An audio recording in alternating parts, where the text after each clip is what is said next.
Good morning or good afternoon, depending on where you're calling from. My name is Charlotte, and I want to welcome you to today's webinar, Introducing Hazelcast Cloud Enterprise on AWS. Before we begin, we have a couple of housekeeping items to go over. Everyone will be muted for the webinar, so please type any questions you may have as we go along into the Q&A panel, and we'll try and answer as many as we can at the end of the presentation. Also, this webinar session is being recorded and will be sent to everyone via email following the webinar. Now that we've taken care of that, I want to thank you all again for taking the time to join today's webinar.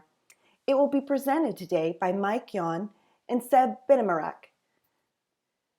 Mike Yon is a senior solutions architect with Hazelcast, where his focus is on marketing activities for Hazelcast Cloud and pre-sales consulting across all products. Mike has over 30 years of industry experience in R&D and consulting roles with some of the world's leading IT companies. Prior to joining Hazelcast, Mike developed, ported, and maintained Java-based technologies, including JVMs, just-in-time compliers, and debuggers. He will be joined today by Seb Benamarak. Seb is the product manager for Hazelcast Cloud. His time is spent on getting the right things built and having them built right. Before joining Hazelcast, Seb has held various technical positions at companies such as Morgan Stanley, Deutsche Bank, and HSBC. With that, I'll pass it off to you, Mike, to get us started. Thanks, Charlotte. The agenda today, I'm going to start out with a brief presentation that kind of introduces the features of Hazelcast Cloud and why you might be interested in it. Then I will turn it over to Seb, who will do a product demo and also cover the roadmap about the upcoming release. And then we'll take any questions that we have time for. So let me get right into the presentation. So if you're here, chances are you already know something about Hazelcast, but just in case you're just finding out about us, we've been in the business of simplifying distributed computing since about 2008.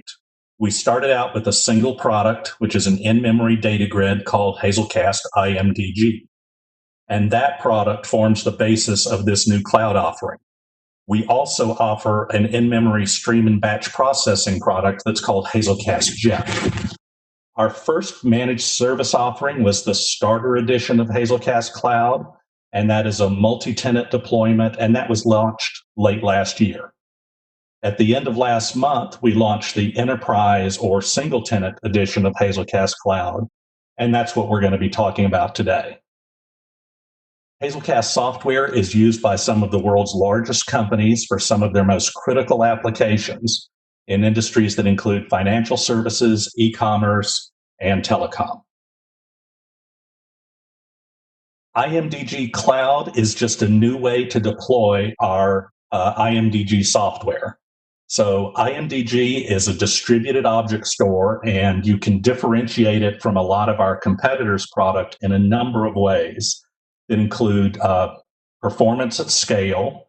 So when your transaction or storage needs are bigger than a single node, nothing else matches IMDG's capability to fully utilize the compute resources of modern multi-core CPUs when scaling up, and our peer-to-peer architecture scales out seamlessly.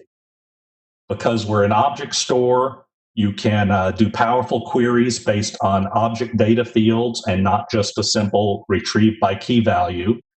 And because we support distributed computation in the grid, we can make efficient use of network resources by moving small pieces of code rather than huge chunks of data.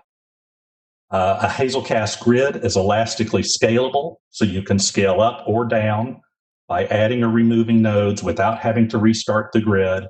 And when you do so, the data is going to be rebalanced automatically. Backups are kept within the grid and distributed in such a way that you're protected from data loss in the event of a node outage. So we are at our best when the use case is toughest. High volume, low latency, zero downtime is kind of, that's our sweet spot.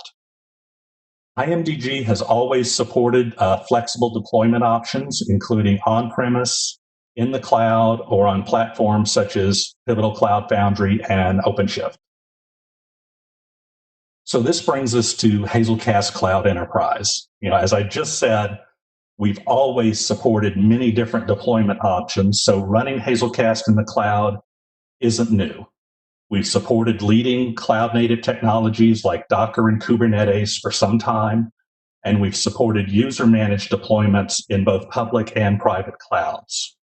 What's new is the ability to have Hazelcast available as a fully managed service, a software as a service offering where Hazelcast, the company, deploys and manages your cluster.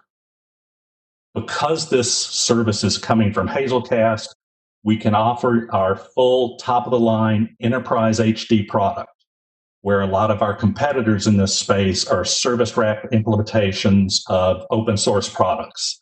And they may have been packaged and deployed by cloud providers who are not experts in the underlying software. As far as why people are looking at alternatives like this, many businesses are being driven in their move to the cloud by a desire to reduce capital expenditures and costly hardware refresh cycles and move instead to a service where you pay for the capacity you need with the ability to dial up or dial down that capacity seasonally or as business conditions change. Hazelcast Cloud Enterprise is the second product in the Hazelcast Cloud family, so it's important to understand the differences and see where each one is best targeted. Hazelcast Cloud Starter is a shared tenancy deployment of our cloud product. This means that the Kubernetes pod, which wrap the customer IMDG nodes, may be deployed on the same physical server as another customer's pods.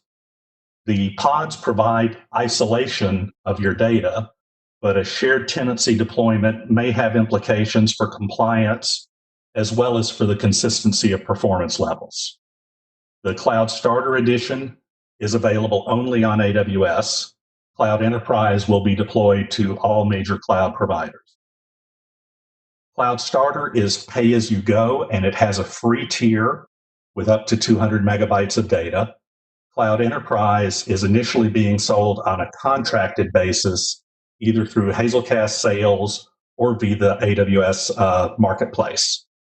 Pay-as-you-go option for the enterprise product will be coming in the future.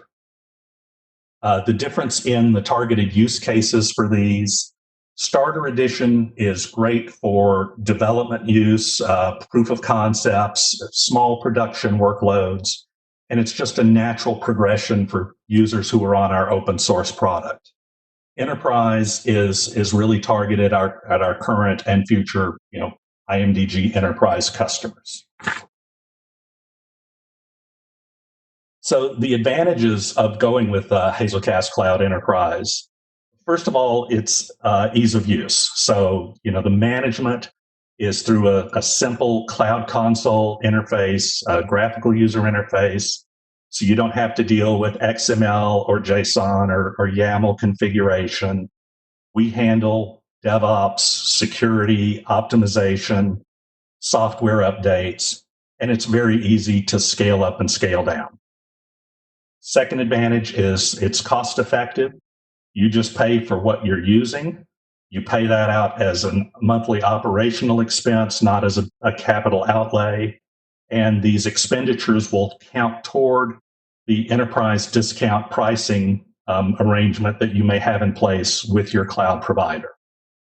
Another advantage is the enterprise feature set that includes security and fault tolerance capabilities that are going to be important to enterprise users.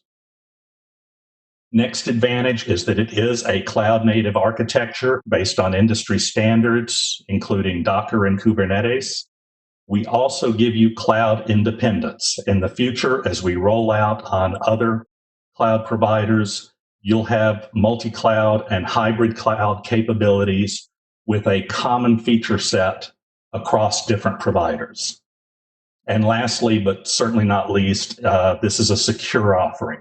We are certified SOC 2 Type 1 compliant at launch, SOC 2 Type 2 compliance will be coming later this year, and we're also pursuing other certifications like PCI DSS, and will be HIPAA compliant. All of that work is currently in flight. So what are the things that you might use this for? Some workloads get moved to the cloud more or less intact, the classic lift and shift approach.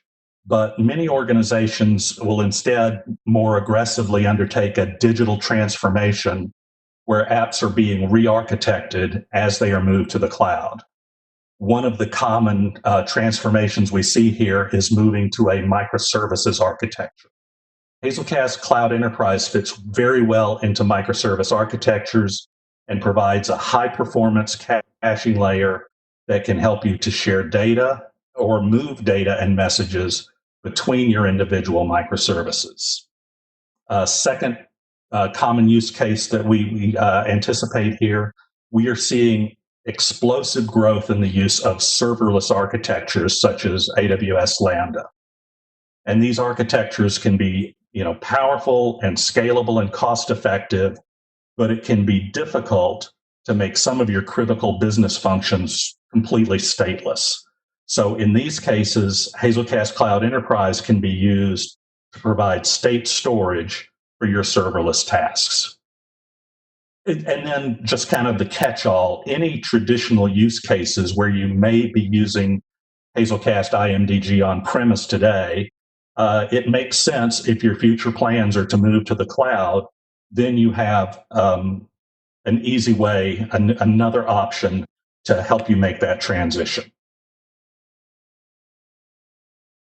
So this is just a simplified architecture diagram to kind of help you understand the pieces that make up Hazelcast Cloud Enterprise.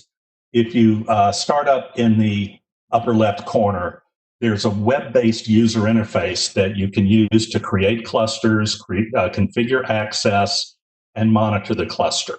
This is the Hazelcast Cloud Console.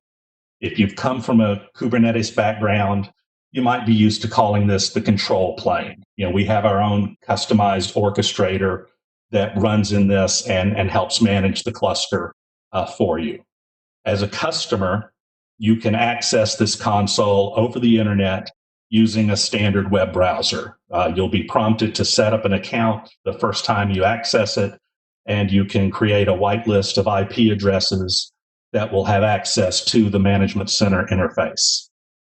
The second major component at bottom left is the cloud itself, the IMDG cluster. And this is where the nodes are that contain your data. So again, in Kubernetes terms, this is your data plane.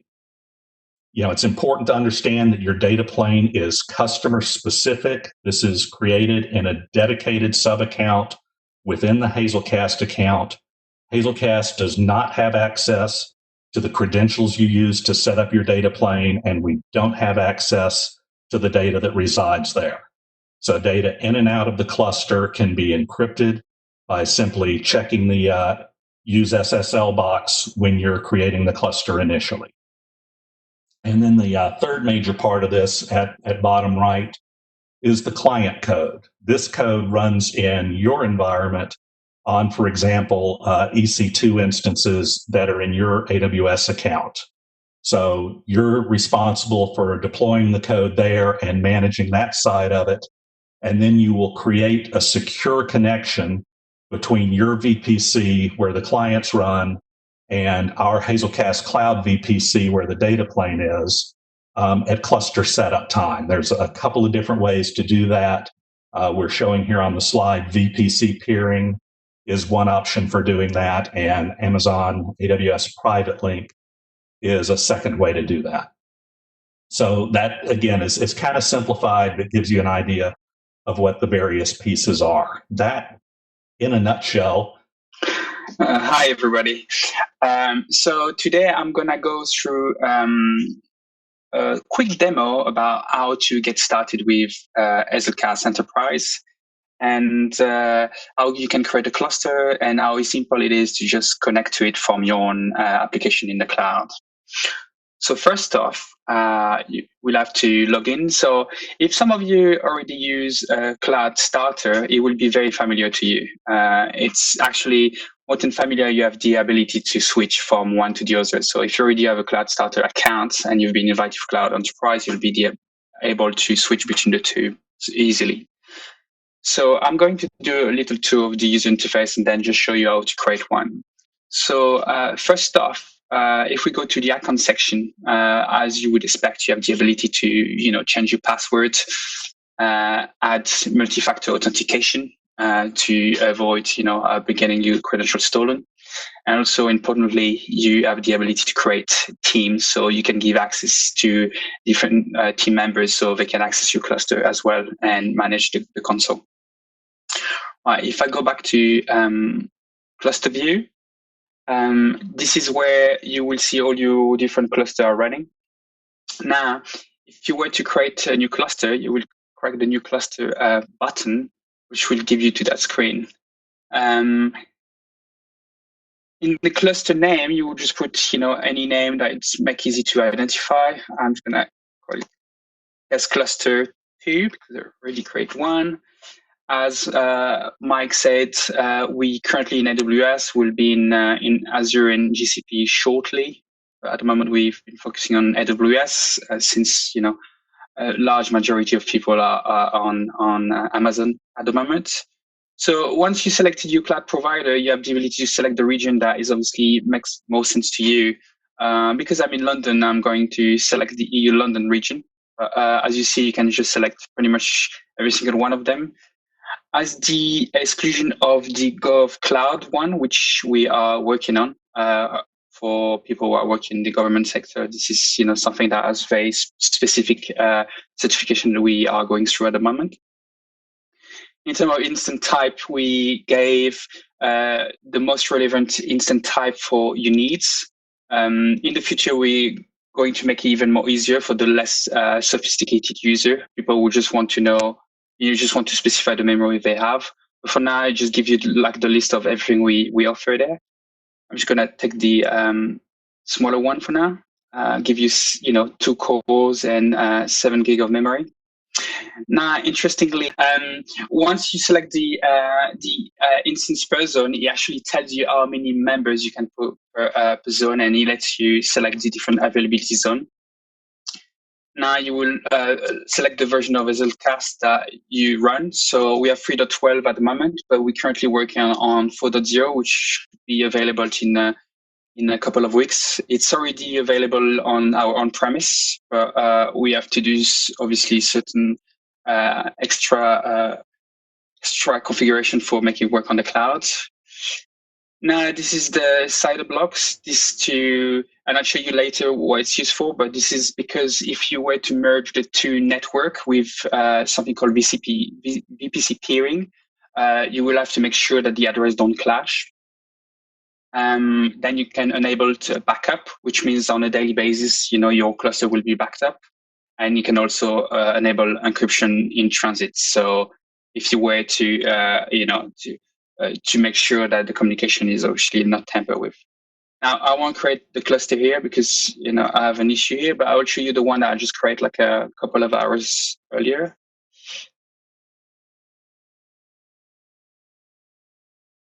So this is what happens once you created the cluster. It shows you all the details about it. So when you created it, how long it's been running for. It gives you.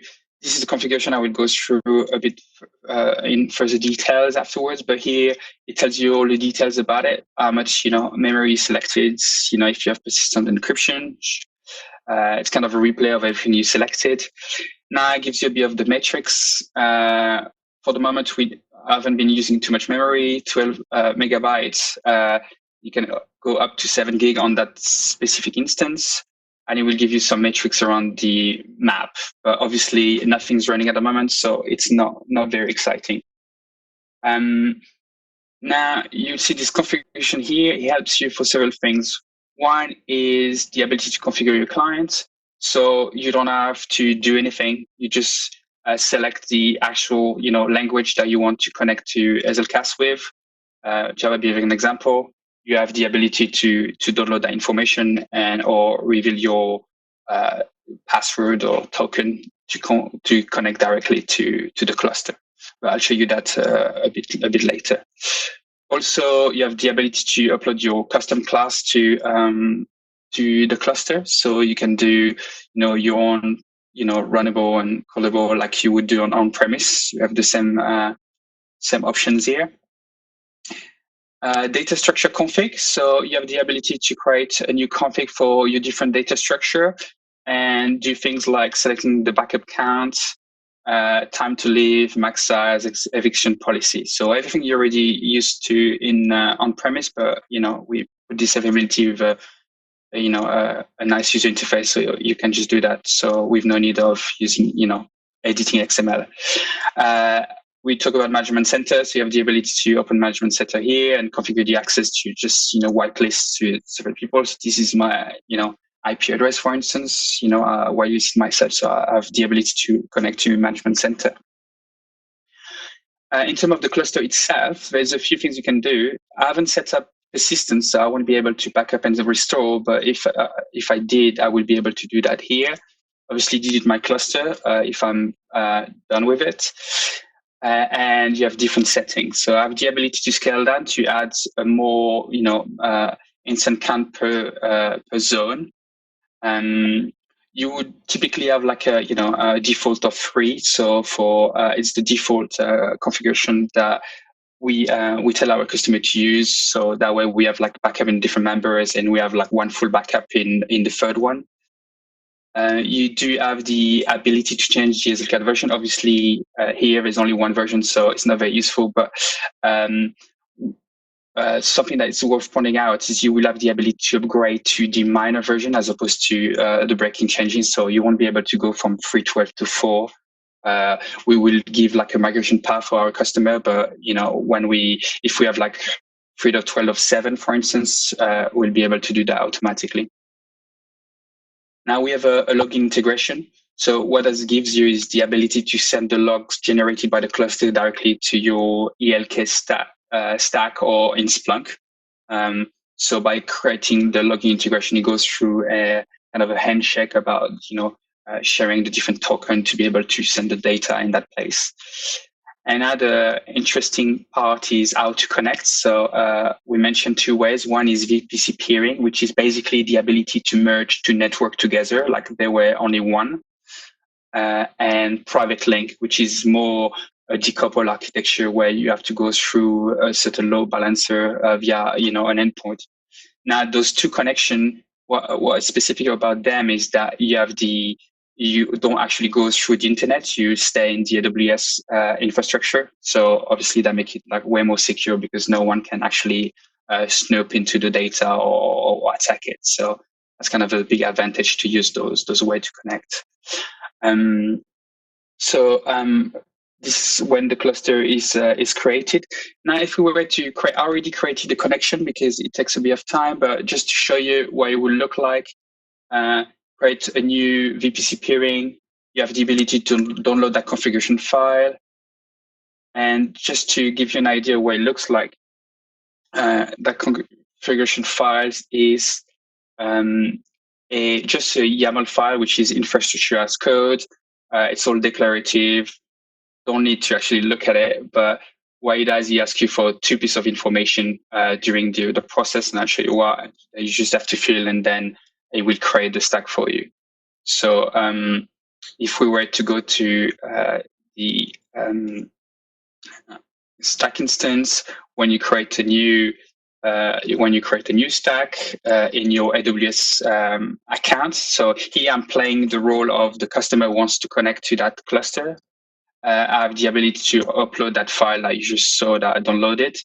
And once that's created, what we'll do is create all the different resources that you required. So it will create your peering, and which is something that is quite complicated to create, but it will do that automatically. The only 2 things it will ask you for, those 2 parameters, is to connect to your main VPC and your subnets, which is something that I've here, for instance, in my EC2 instance, you could see this is the information, my VPC ID, my subnet ID are the two information that I will put in the stack while I connect. And once that's done, voila, I can directly connect this EC2 instance directly to my cluster here. Now, to demonstrate that to you, I will show you how to do that. So in order to connect, obviously having an EC2 instance is not enough. You want to have like a client to connect. Now we did something also that is quite nice is we auto-generated all the different clients for you, so you don't have to do much. If you were to download it and to open the project, this is what it looks like. So you already know about all the information in order to connect. He got your token, and he knows which cluster to connect to because you already have all this information.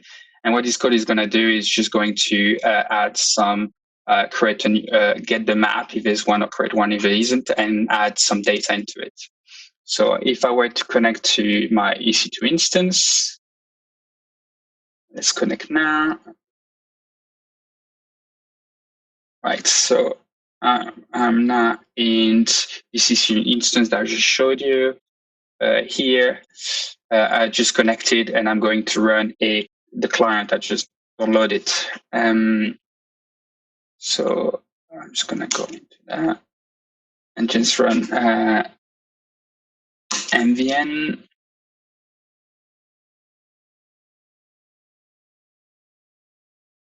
Running,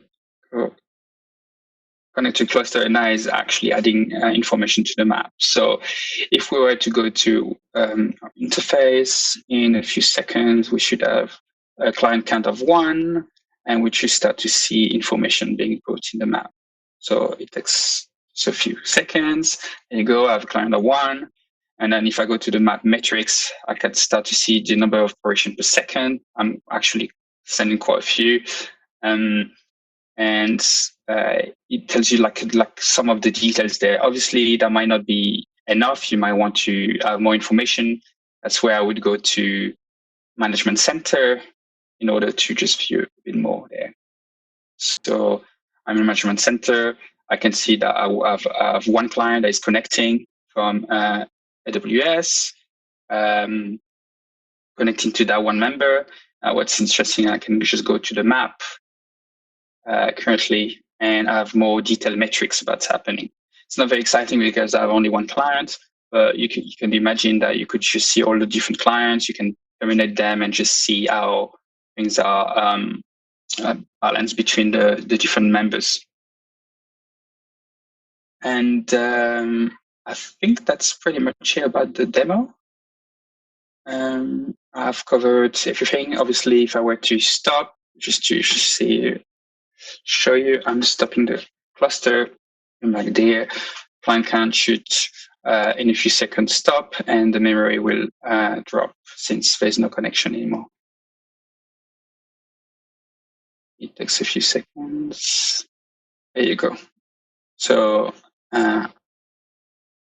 that's a simple connection, simple creation and connection to a enterprise cluster. Right. So now that I've done the demo, I'm going to talk shortly about the roadmap. So as I said, we already actually, between the time I wrote the slide and now we finished the work on IMDG 4.0. So this version adds a lot of goodies. We've been working on it for like a very long time, and a big one, obviously, which is key, is the persistent at rest that we added, and the ability to do role-based access control. Multi-region it's a big thing that we're working on next, which is the ability not only to share across availability zone, but also across region. We have a few customers who requested the ability to do that. The idea of having some kind of a global store. So if you have to have customer, think about one replication, but within the same cloud. And obviously, once we have, Azure and GCP, which we working on at the moment, then one replication will be like across cloud and also on premise. Another thing that we're working on as a priority is the auto scaling. So you don't have to right size your instance. You have the ability to set a threshold and be able to upscale or downscale depending of like the demand. This is also something that is key for some of our e-commerce customers. You can imagine of Black Friday or lockdown situation where there's a lot of people going and going on the online website. And I think that's it for me. Now it's if there are any questions. We did have one question come in about what size RAM would you use for real time and millions of transactions. It's hard to give a concrete answer to that. I can kind of address what some of the variables are. For starters, you would look at what are the data structures that you're going to have in memory. What is the essentially the object size of a single entry, and how many entries do you need to have in memory at a time? So from that perspective, the memory usage is just some simple multiplication. If my record is 128 bytes or a meg and a half, I mean they can be all over the place. And knowing about how many of these transactions are creating new records as opposed to reading, then you can kind of come up with the memory size that you need based on that. Then you also want to think about how many simultaneous client connections do you think you need to support, because getting the right number of CPU cores can be just as important. If you're really trying to get real time or very low latency, you want to make sure that you have enough processor cores to support the number of clients you expect to have connected.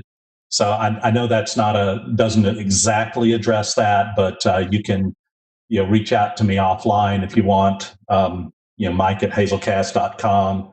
If you want to share some sizing data about your application, and we can try to work through that. And I don't see any other questions. Thank you, Mike and Seb, for a great presentation. And thank you, everyone, for taking the time to join us for today's webinar. We will be sending out an email with the link to the recording, as well as links to resources shared in today's webinar. Someone will be reaching out after the webinar to help answer any additional questions you may have, as well as any questions that we weren't able to get to today. Thank you again for joining us, and we hope you have a great day.